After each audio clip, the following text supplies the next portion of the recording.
चिंता मत करो, ये माया पलायन अपने आप भाग जाएगी। हजारों विकार ऐसे उड़ जाएंगे जैसे बादल बनते हैं और वायु का झकोरा आता है, सब छिन्न भिन्न हो जाते हैं। ऐसे लाडली जी महाराज की कृपा आएगी और हमारे को निर्विकार कर देगी। हम तो इसी सहारे में हैं, हमारा कोई बल नहीं है। बस ये है कि जैसे हम छोटा बच्चा गंदा पड़ा है पर भरोसा है कि माँ जिस दिन नजर करेगी उस दिन सब गंदगी दूर करके और अपने योग्य बना लेगी। वो श्रृंगारित अपने कर कमल से करे। स्वयं तो सकला कलाशु कुशली कृता न कदा सुरास मधुरोत्सवे किमपि वेसेत स्वामिनी। स्वामिनी स्वयं अपने कर कमल से अपने शरणागत को सहचरी भाव के योग्य, सहचरी के जितने सद्गुण वो सब स्वामिनी जी प्रदान कर देती है, जो स्वामिनी जी को सुख पहुंचाने की वृत्ति है। बस अपने को ऐसे मानना, ऐसे चलना है। अब भाई किसी के बल हो तो पता नहीं, अपने को तो लगता है कि हमारी अंगुली भी नहीं हिल सकती प्रभु की पावर के बिना। साधना तो बहुत बड़ी की बात है, ये ऐसे अंगुली नहीं हिल सकती। उन्हीं के पावर से अंगुली हिल रही, उन्हीं के पावर से जो हो रहा है। तो अपने व्यर्थ में अभिमान अभी तक ढो रहे थे कि हम ये करेंगे, हम ये करेंगे, हम ये करेंगे। जब पता चला तो ये चला कि हम कुछ करने लायक ही नहीं है, बस कृपा करा रहे हैं। तुम्हारी कृपा, तुम्हारी रघुनंदन जान भगत भगत और चंदन। आपकी कृपा से ही भक्तजन जान पाते हैं कि आप उनके हृदय को शीतल करने वाले हैं, आपकी कृपा से। श्रीपाद प्रबोधानंद जी महाराज कह रहे, अये राधा पदाम्बुज महा नाराधयति दतुष्टायाम तस्याम न खलु सुलभस तद्वशाहरी। यदि कोई कितनी भी साधना कर ले, जब तक हमारी किशोरी जी की शरण में नहीं आता, हमारी किशोरी जी प्रसन्न नहीं होती, तब तक हरि की प्रेम लक्षणा भक्ति नहीं प्राप्त कर सकता, हरि को नहीं प्राप्त कर सकता। अये राधा पदाम्बुज महा न आराधयति चे दतुष्टायाम तस्याम न खलु सुलभस तद्वशाहरी। बिना वृंदारण्याश्रयणमपि तस्याः पदयुगम समाराब्धुम सख्यम कथमपि च नान्यत्र प्रकटम। बहुत सुंदर सिद्धांत कह रहे। बिना किशोरी जी के चरणों की आराधना के हरि जिस प्रेम लक्षणा भक्ति से वश में होते हैं, वो प्रेम लक्षणा भक्ति नहीं मिल सकती। और बिना वृंदावन की रज का सेवन के राधा किशोरी की आराधना नहीं हो सकती।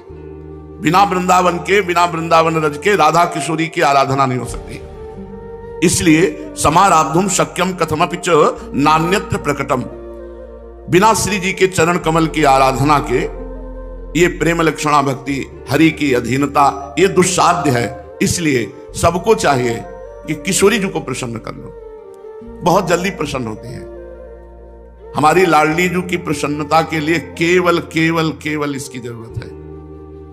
अखिल कोटि ब्रह्मांड नायक परात्परी भगवान श्री कृष्ण जिनके अधीन है, उनको, वो तो स्वयं प्रेम मूर्ति है, सांद्रानंद घन प्रेम मूर्ति किशोरी। केवल अपनापन चाहिए, ये ठसक चाहिए कि हमारी लाडली जो हरिवंश महाप्रभु की शरण होने मात्र से ये ठसक आ जाती है। हरिवंश महाप्रभु के चरणारविंद का शरणागत राधा किशोरी का अनन्य होगा, ठसक होगी।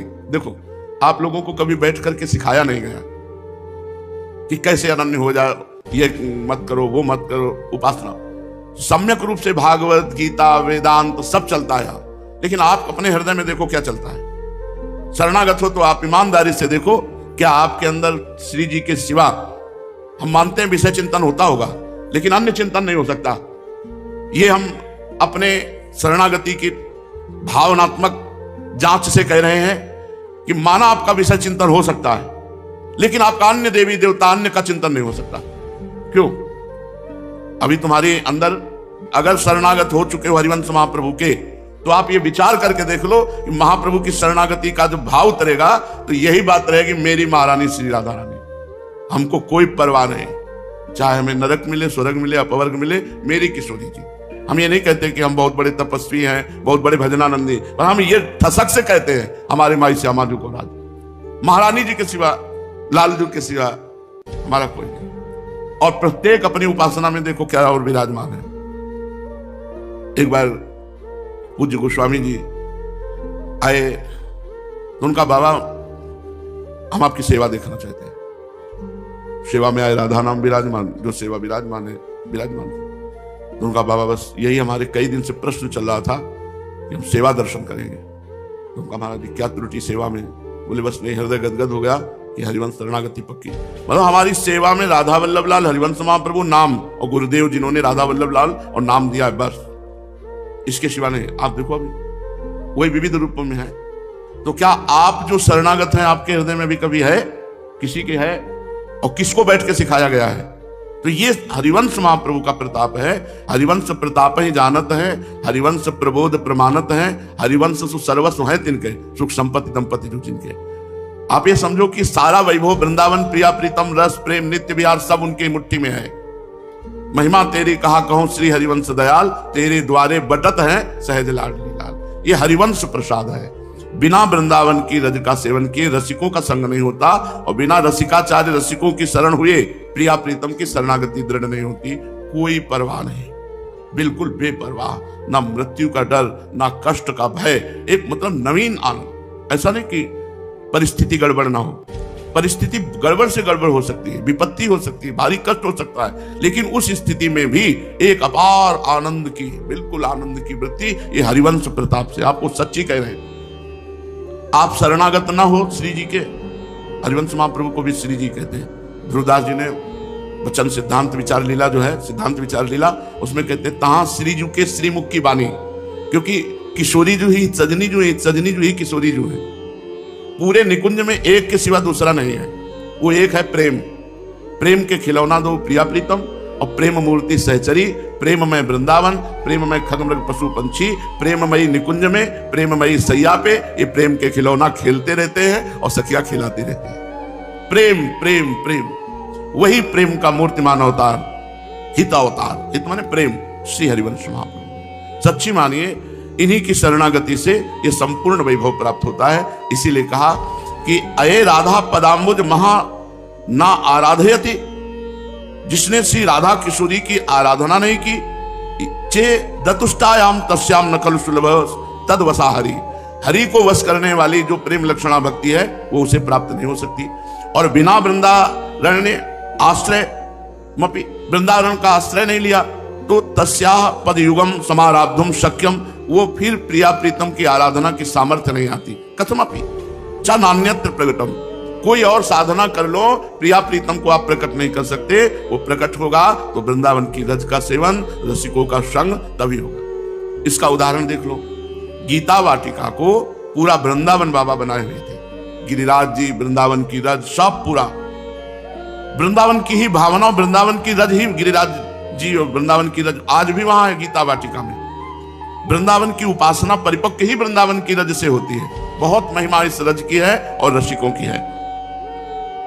पूज्यपाद श्री उड़िया बाबा जी महाराज, महापुरुषों के वचन समस्त संशयों का नाश करके भगवत मार्ग पुष्ट करते हैं। वो यहां भी कह रहे हैं, तुम दृढ़ प्रतिज्ञा करो, जैसे वहां कह रहे थे, तुम दृढ़ संकल्प, संकल्प माने प्रतिज्ञाएं होती, तुम दृढ़ प्रतिज्ञा करो कि मैं प्रभु का हूं, अब प्रभु के सिवा मेरा कोई नहीं। तो सारे पापों का प्रायश्चित हो गया, कोई अनुष्ठान करने की जरूरत नहीं पाप नष्ट करने के लिए। सन्मुख हो ही जीव मोहि जब ही, जन्म कोटि अघ नासो तब ही। जब जीव मेरी शरण में आ जाता है तो करोड़ों जन्मों के पाप नष्ट कर देते हैं। तो बोले महाराज, जब करोड़ों जन्मों के पाप नष्ट हो गए तो ये भोग क्या रहे हो, फिर क्यों भोग रहे हो? तो ये पाप का जो संचित है करोड़ों जन्मों का वो नष्ट हो गया। अब शरणागत हैं, आगे का हिसाब मिटा देंगे। लेकिन जिससे शरीर बना था, भक्ति तो अब प्रारंभ हुई, शरीर बना था, उस समय पहले लिख गया था कि इस समय तुम्हें ये कष्ट भोगना है, इस समय ये सुख भोगना है, इस समय ये दुख भोगना है, वही भोगा जा रहा है। संशय मत करो, करोड़ों जन्मों के पाप नष्ट हो जाते हैं जब जीव भगवान की शरण में होता है। शरणागति पुष्ट करने के लिए प्रतिज्ञा करो, नियम लो कि हम प्रमादवश स्थिति को कभी स्वीकार नहीं करेंगे। प्रमादवश जो नहीं करना चाहिए वो करना, और जो करना चाहिए वो नहीं करना, ये प्रमाद हम कभी अपने जीवन में नहीं आने देंगे। कभी हम प्रमादवश वो कार्य नहीं करेंगे जो नहीं करना चाहिए। यदि वो कार्य हो जाए तो फिर उसका प्रायश्चित करना चाहिए। स्वयं निर्णय ले लो या महापुरुषों से निर्णय ले लो कि हमसे ये गलती हुई, इसका क्या प्रायश्चित हो सकता है। तो जैसे गुरुजन है, आज्ञा कर दिए 3 दिन भोजन नहीं करना और बराबर 9 परिक्रमा लगाओ वृंदावन की, 3-3 परिक्रमा रोज, और भोजन नहीं करना, पानी पे रहो, बिल्कुल प्रायश्चित हो गया। आगे से वो अपराधी नहीं बनेगा। जैसे प्रायश्चित के लिए ही तो काठिया बाबा के काठ डाल दिया गुरु जी ने। गुरुजनों के शासन को स्वीकार करना बड़ा कठिन है। प्रारब्ध भोग बुरा से बुरा आएगा तो भोगना पड़ेगा। और गुरुदेव दंड दे दे, प्रारब्ध नष्ट कर दे, गुरुदेव दंड दे दे, जन्म जन्म के पाप नष्ट कर दे, तो गुरुदेव के दंड को साहस से स्वीकार करना बहुत कठिन है। अरे गुरुदेव अगर दंड दे दे तो माया दंड देना बंद कर देगी और वो जीवन मुक्त हो जाएगा, भगवत प्राप्ति हो जाएगी। तुम्हारी बुद्धि खराब है।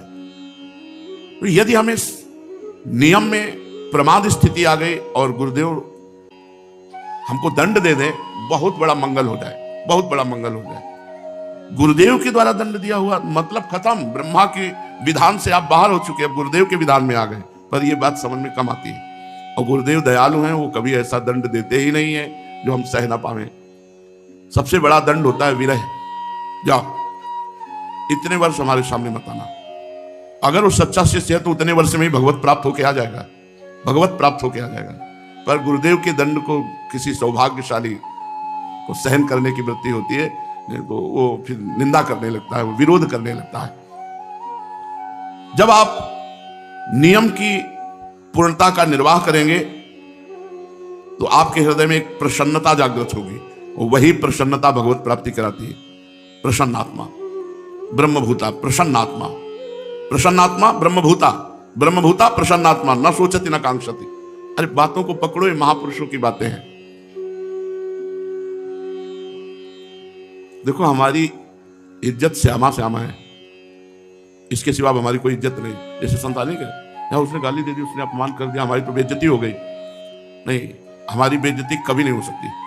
तुम्हारे गाली देने पर, तुम्हारे अपमान करने पर, तुम्हारे प्रहार करने पर, या जो भी, क्योंकि हमारी इज्जत शरीर नहीं है, हमारी इज्जत ये सम्मान नहीं, हमारी इज्जत श्यामा श्याम है। और अविनाशी चिदानंद सच्चिदानंद हमारी इज्जत को कुछ नहीं बिगड़ने वाला।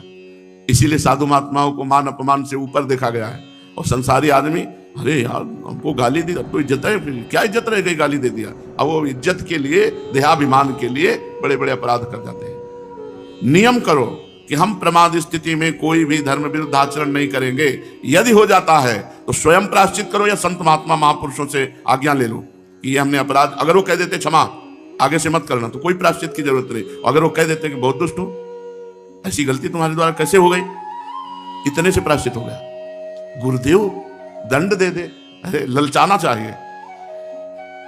दंड पाने के लिए भगवान श्री कृष्ण ने सुदामा के साथ जब देखा कि सुदामा जी को दंड रूपी अमृत मिल रहा है, भगवान भी वही पाठ भूलने वाली प्रक्रिया, तुम भी वही, भगवान भी दंड रूपी अमृत प्राप्त करने के लिए, गुरु दंड रूपी अमृत प्राप्त करने के लिए, जिनकी श्वासों में वेद बसे हुए हैं, जिनकी श्वासों से वेद प्रकट हुए हैं, वो हरि भूल गए, पाठ भूल गए। तो सुदामा जी के साथ गए थे ना लकड़ी लाने के लिए। भगवान को पाठ भूल जाएंगे, त्रिकालज्ञ सर्वज्ञ, लेकिन गुरुदेव दंड दे, जाओ श्री कृष्ण तुम्हारे लिए भी ऐसा।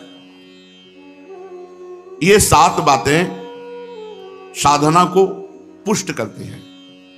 ये 7 बातें संसार के प्रपंच से छुटकारा दिला देती हैं।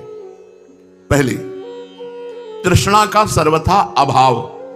तृष्णा समझ लीजिए, जैसे हम 2-4 दिन पहले कुछ खाया पिया और अब हमें याद आ रही कि वही हमें खाने पीने को मिले, या कोई भोग है उसकी फिर याद आ रही, भोगे हुए भोग को पुनः भोगने की इच्छा का नाम तृष्णा है।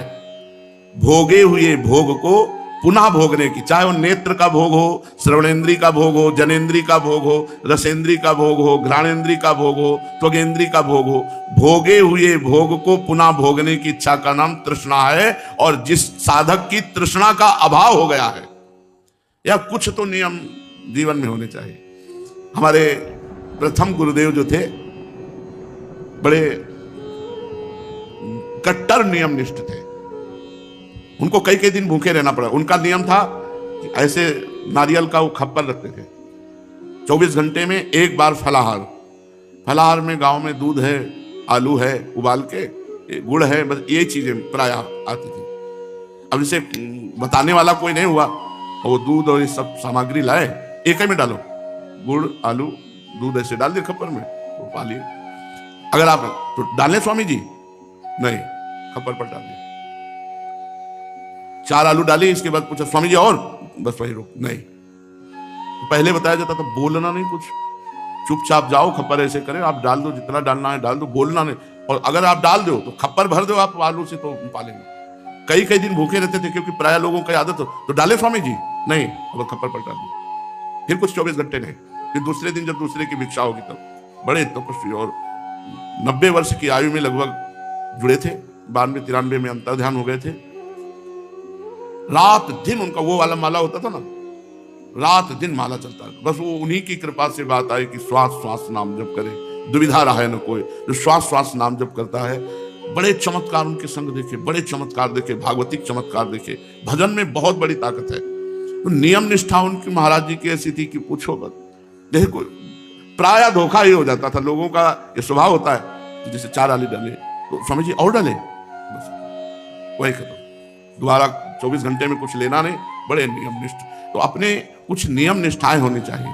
तृष्णा का अभाव पहला, किसी भी भोगे हुए भोग को मन पेश करता है अंदर और फिर लगता है यार फिर भोगे, चाहे वो देखने का हो, सुनने का हो, चखने का हो, नाना प्रकार के भोग है। उसमें होना चाहिए कि आपसे पूछे कोई कि आज क्या पाओगे, तो आप खोजो अंदर तो आपको कुछ मिले ही नहीं। क्या बताएं, क्योंकि कोई तृष्णा ही नहीं है, कोई भोग की तृष्णा ही नहीं। तृष्णा का मतलब भोगे हुए भोग की। तो आपसे कोई पूछे तो आपके खोजने पर अंदर ये पता ना चले क्या पर हमें तो जो प्रभु जैसा नहीं, वैसे ना ऐसे ना वैसे, कुछ मिले ही ना, मतलब बनावटी नहीं। अंदर घुस के देखा कि अंदर कोई इच्छा तो कोई इच्छा ही नहीं, भोगे हुए भोग की पुनः भोगने की इच्छा। तृष्णा, तृष्णा का सर्वथा अभाव। सर्वथा अभाव बड़ा कठिन है, देख लो भाई। तृष्णा का सर्वथा अभाव, और ये तृष्णा डाइन ही सबको खाए जा रही।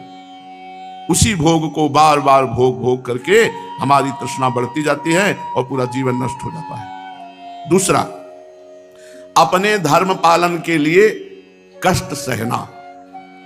धर्म पालन के लिए कष्ट सहना। हम आपको सत्य कहते हैं, शरीर का अभ्यास जैसा कर लो वैसे हो जाएगा।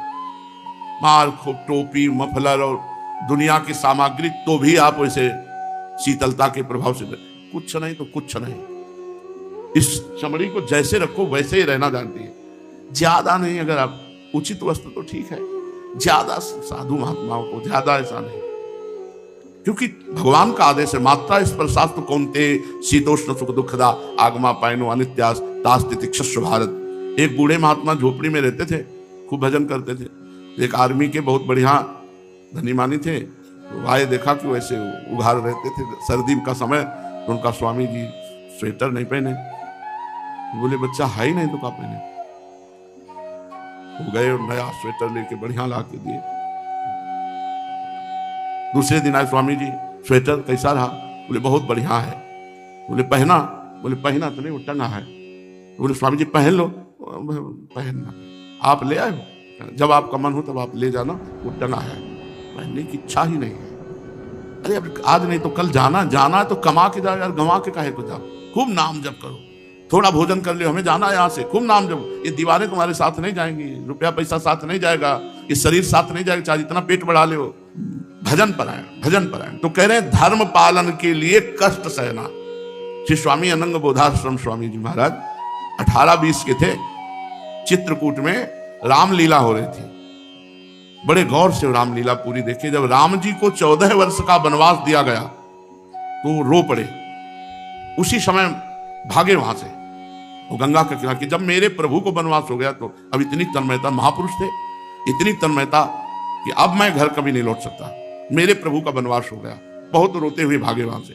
तो गंगा किनारे किनारे असनी घाट है, वहां जब आए तो स्वामी शंकरानंद जी महाराज उनके चरणों में गिरे, कहा महाराज जी मुझे संन्यास दे दो। उनका बेटा तुम्हारी संन्यास की अवस्था नहीं, संन्यास 30-35 के बाद ही दिया जाता है, क्योंकि 30-35 तक जो स्वभाव होता है वो पता चल जाता है। स्वामी जी ने देखा उनकी लगन, तो कहा वैसे शास्त्र नियम के अनुसार तो संन्यास नहीं देना चाहिए, पर तुम्हारी विकलता और लगन देखकर लगता है कि तुम निर्वाह कर जाओगे, इसलिए संन्यास दे देते। तो दूसरे दिन संन्यास पद्धति में सब वस्त्र उतरा दिए जाते हैं, गंगा जी में खड़ा किया जाता है और वहां पूछा जाता है हाथ उठा के बोलो संसार में तुम्हारा कौन है। तो पहला उत्तर होता है नारायण, नारायण के सिवा कोई नहीं। तब संन्यास पद्धति प्रारंभ होती है। पूरी पद्धति हुई दिगंबर। फिर गुरुजी ने लंगोटी दी, ये लो तन ढकने के लिए। तो उनका गुरुजी अब नहीं, एक बार दिगंबर हो गया, अब नहीं। हमारे यहाँ छवि रखी है वो स्वामी जी की, क्या मंगल मूर्ति, ऐसे बढ़ी हुई जटाएं, दिगंबर नंग धड़ंग बालवत एकदम। पूरा जीवन गंगा किनारे वैसे ही रहे, खुला, सर्दी, गर्मी, बरसात। गर्मी में गंगा जी की बालू ऐसी हो जाती है कि चना डालो तो भुन जाए, ऐसी गर्म, और उसी में महाराज पड़े रहते। जैसा शरीर को बना लो भाई वैसे ही। एक महात्मा को चित्रकूट में देखा, शिला, त्रिकोण शिला, मतलब ऐसे लेवल नहीं, ऐसे ऐसे शिला थी मंदाकिनी के बीच में, और उसी शिला पे ऐसे। तो हमें तो लगा कि कोई पधार गए। हम पूछा युगल किशोर से कि भैया ये पधार गए क्या बिल्कुल उसे? तो उनका नहीं, बहुत उच्च कोटि के महात्मा है, और रात्रि में वही, और दिन में जब दोपहर में तो वही। हम कहा इनसे तो मिलेंगे हम। और गर्मी का दिन, और मोटा मिलिट्री वाला कंबल, नहीं काला कंबल नहीं होता, वो ओढ़े होते। हमारी बड़ी जिज्ञासा बनी कि महात्मा से, और वो ऐसे मुंह पूरा ढके उसी शिला पे। मंदाकिनी की कोई बहुत बड़ी धारा नहीं है, अनुसुईया जी के पास जो, तो ऐसे दिखाई देता था कि वो है। पर हम नजदीक इसलिए नहीं गए कि किसी महात्मा को विक्षेप नहीं पहुंचाना चाहिए। जब वो स्वतः चल रहे हो या जागृत हो तो बात अलग है, अगर वो ध्यानस्थ हैं या वो शयन मुद्रा में तो उनको नहीं बोलना चाहिए। पता नहीं किस भाव में कहाँ डूबे हैं।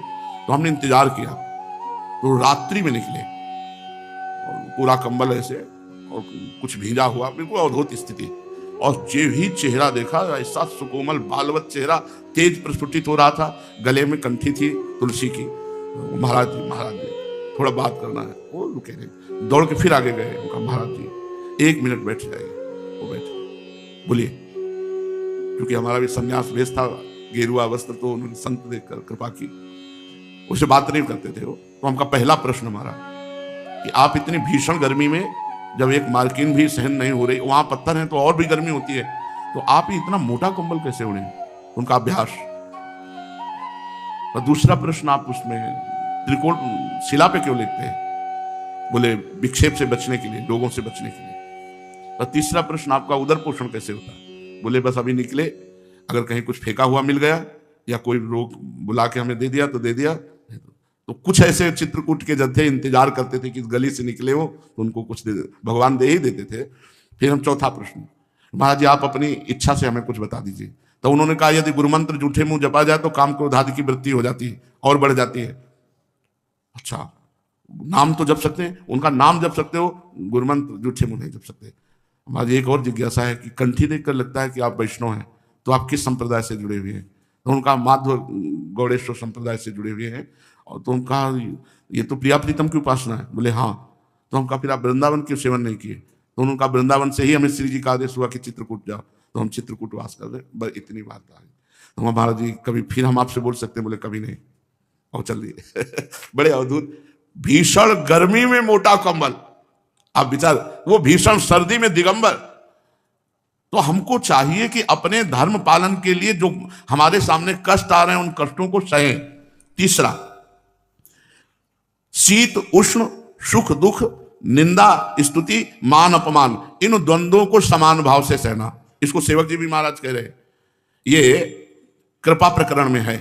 शत्रु मित्र समझान, मान मान अपमान सम, दुख सुख लाभ नहान, ये जो कृपा है। देखो साधुओं के या साधकों के या भक्तों के सहना पड़ेगा। अगर सहोगे नहीं तो आपकी भूमिका ऊपर नहीं बढ़ेगी, भक्ति नहीं बढ़ेगी। चौथा, वेद शास्त्र इनका अध्ययन करना, भगवान के नाम का और गुणों का कीर्तन करना।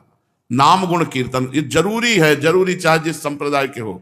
नाम भगवान का जपो, नाम का कीर्तन करो, लीला गायन करो, और शास्त्रों का स्वाध्याय करो। रोज किसी न किसी ग्रंथ का स्वाध्याय करना चाहिए। एक नियम बना ले, नशा पड़ जाना चाहिए स्वाध्याय का। अपने जब नैष्ठिक ब्रह्मचर्य में थे तो आज भी सैमसी में इतना बड़ा बॉक्स रखा होगा, लंबा, ग्रंथों से भरा। बस जहां नियम अपने जप का पूरा हुआ तो बस एकांत में बैठ गए, जंगल था, बस ग्रंथ, पूरे महाभारत, योग वासिष्ठ, सब जितने ग्रंथ जहां जहां जो मिलते बस उनका स्वाध्याय करना, स्वाध्याय का नशा था। तो तीसरी बात है द्वंद्वों को सहे, और चौथी बात है शास्त्रों का स्वाध्याय करे, नाम कीर्तन करे, भगवान की लीला कथा का कीर्तन करे। पांचवा, मन को बस में रखे। ये मन बड़ा चंचल है। मन तो चंचल सबनते, या को कौन उपाय, साधन को हरि भजन है, कै सत्संग सहाय। अगर रोज सत्संग सुनो, सत्संग के अनुसार चलो और खूब नाम जप करो तो निश्चित मन बस में हो जाएगा। देख लेना, कोई और आपको उपाय की जरूरत नहीं है। नाम जप का अभ्यास और सत्संग सुनने से भोगों से वैराग्य, वैराग्य और अभ्यास के द्वारा नाम जप का अभ्यास जो दृढ़ हो रहा है उससे मन आपका अचंचल हो जाएगा, स्थिर हो जाएगा, शांत हो जाएगा। भोगों की चाह नहीं रहेगी। सच्ची मानना, भोगों की चाह नहीं रह जाएगी। ज्यादा उपद्रव करोगे तो भोग लायक नहीं रह जाओगे। दोनों बातें लिख लो। हमारे भगवान ऐसा ऑपरेशन करेंगे कि लायक नहीं रह जाओगे। तो हमें लगता है कि भोगों की चाह मिटा दो, बढ़िया रहेगा। नहीं, ऑपरेशन हो जाएगा, पक्का हो जाएगा ऑपरेशन। और वो ऑपरेशन करते हैं तो बहुत कड़वा ऑपरेशन होता है, क्योंकि जगत का ऑपरेशन जब होता है तो इसमें बेहोश का इंजेक्शन लगता है, और भागवती का ऑपरेशन जब होता है तो होश का इंजेक्शन लगता है कि कहीं बेहोश ना हो जाए। अब आप समझो होश में ऑपरेशन कैसा होगा। बस ऐसा ही होता है, हे भगवान, हे नाथ, हे दीन बंधु। तो इसलिए हमें लगता है दवा खा कर रोग बैठा लो तो अच्छा है, ऑपरेशन न करना पड़े। नहीं, देवर्षि नारद जी का ऑपरेशन हुआ था, चरित्र पढ़ के देख लो, ऐसा ऑपरेशन हुआ था, पूछो मत। भगवान को साप दे दिया, इष्ट देव को, आराध्य देव को साप दे दिया। बड़ा विचित्र भगवान का ऑपरेशन है। जिसका ऑपरेशन हुआ तो फिर वो सुड़ गए और बार बार चरणों में गिरे कि प्रभु दोबारा नहीं, ये ऑपरेशन दोबारा नहीं होना चाहिए। तो भगवान कहते हैं कि तुम दोबारा फोड़ा मत बढ़ाना, तो ऑपरेशन काहे पे होगा। तो हमें लगता है ऑपरेशन तक बात ना पहुंचे, हमें लगता है कि पहले ही भगवान की कृपा से संभाल के चलो तो ऑपरेशन नहीं। ऑपरेशन ऐसे होते हैं कि बस एक ही रास्ता दिखाई देता है। इसलिए मन को बस में रखो, कोई ऐसा कार्य ना होने पावे जो भगवान के मार्ग से खिलाफ है। छठवां, इंद्रियों को अधीन रखो। सातवां, शरीर और अंतःकरण ये सच्चाई से युक्त होना चाहिए। शरीर से सच्ची क्रिया हो और अंतःकरण से सत्य, कोई छल कपट ना हो। तो इन 7 बातों से तुम्हारा शरीर पवित्र हो जाएगा, मन पवित्र हो जाएगा, इंद्रियां पवित्र हो जाएंगी, स्वभाव पवित्र हो जाएगा और तुम परम पवित्र भगवान को प्राप्त कर दोगे। चलते हैं श्रीमद् भागवत महापुराण। करुणामय भगवान मथुरा पहुंच चुके हैं। प्रातःकालीन वेला में भगवान उठे, अपनी नित्य क्रिया की और अपने सखा और श्री बलराम जी के साथ प्रथम बार मथुरापुरी में प्रवेश कर रहे हैं। कंस के कारागार से वसुदेव जी जब ले गए थे तब से अब मथुरापुरी में प्रवेश कर रहे हैं। ताम संप्रविष्टो वसुदेव नंदनौ व्रतौ वयश्चैर नरदेव वर्तमना द्रष्टुम समीयुस्त्वरिताः पुरस्त्रियो हर्म्याणि चैवारुरुहुर्नृपोत्सुकाः। हल्ला मच गया पूरी मथुरापुरी में। गौर सुंदर बलराम जी, श्याम सुंदर श्री कृष्ण चंद्र जी पधार रहे हैं पूरे मथुरा में, क्योंकि महिमा सबने सुनी थी। अगासुर बकासुर पूतना इन सबको मारा, ऐसे सुंदर ऐसे महिमा में गिरिराज जी को उठाया, ये सब लीलाएं तो सबके हृदय में था कि श्री कृष्ण का हम पहले दर्शन करें। अब उस समय राजपथ से भगवान चल रहे थे, तो जब सामने सूचना मिली कि श्री कृष्ण आ गए, अब 9 युवतियां कैसे श्री कृष्ण, अपार भीड़ भगवान को घेरने लगी मथुरापुरी की। तो चतुर्थी मथुरापुर की जो नारियां युवतियां वो ऊपर अटारी पे चढ़ गई और वहां से फूल ऐसे, तो जब फूल ऐसे तो भगवान ने तो आंख में आंख मिल गई, दर्शन हो गए। कोई कोई वस्त्र धारण कर रही थी तो जितना वस्त्र वैसे ही भागी दर्शन के लिए। कोई कुंडल कंकन जो आभूषण जहां पहने थी वहीं से छोड़कर, जैसे गोपियों की दशा, कोई एक आंख में अंजन आज पाई थी, कोई भोजन कर रही थी, कौर फेंक के दौड़ पड़ी, कोई जो जो कार्य कर रहे थे। मथुरावासी सुना श्री कृष्ण बलराम जी आए, सब भागी। श्री कृष्ण मत वाले गजराज के समान मस्ती से चल रहे थे। लक्ष्मी जी को आनंदित करने वाले श्याम सुंदर विग्रह से समस्त स्त्री पुरुषों के चित्त को चुराते हुए विलासपूर्ण मुस्कुराहट से, प्रेम भरी चितवन से मथुरा वासियों को सुख पहुंचा रहे भगवान श्री कृष्ण चंद्र जी। मथुरा वासी भगवान श्री कृष्ण की अद्भुत लीलाएं सुनते आ रहे थे, चाहे स्त्री हो चाहे पुरुष। उनके हृदय में चिरकाल से आशा थी कि कब श्री कृष्ण को मैं देखूं। आज जो ही सुना कि वही श्री कृष्ण मथुरापुरी पधारे, सब भाग पड़े। भगवान ने सबको देखा, कोई एक व्यक्ति नहीं जिसकी आंख में आंख ना मिलाया हो। सबको प्रेम भरी चितवन मंद मुस्कान की सुधा से सींचकर उनका सम्मान किया। सब मथुरावासी भगवान को नेत्र द्वार से अपने हृदय में ले जाकर मानो आलिंगन कर रहे हो। मथुरा की नारियां अपने अपने महलों के अटारियों पर चढ़कर बलराम श्री कृष्ण पर पुष्पों की वर्षा कर रही। उस समय उन स्त्रियों के मुख कमल प्रेम के आवेग से खिल रहे थे।